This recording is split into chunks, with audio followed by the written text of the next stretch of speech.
415. Though he slay me.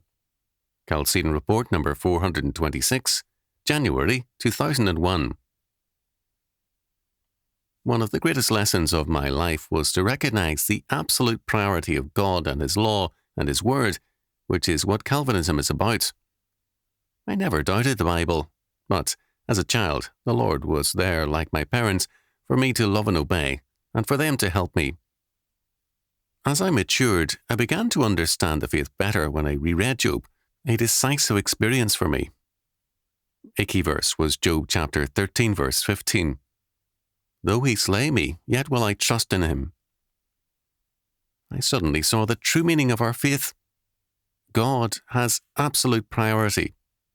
I live only to serve him, and it is a sin to put oneself at the center of things. No matter what, I must trust the Lord. I am simply his creature. I live to serve him, not me.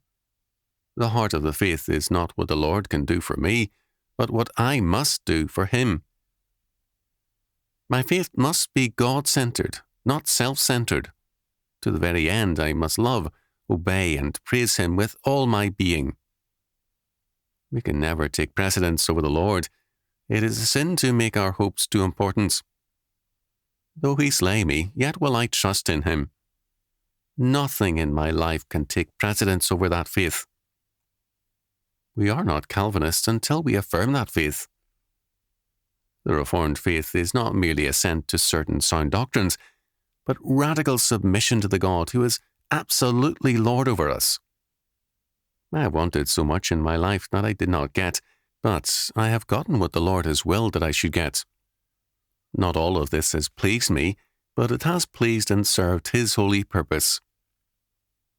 My word has meant nothing to God. Again and again he has driven me to his word. It is a blessed word, but sometimes a terrifying word as it undercuts my hopes and my word. It is not easy to trust in the Lord when he is destroying our hopes and undercutting our stands, but the alternative is terrifying.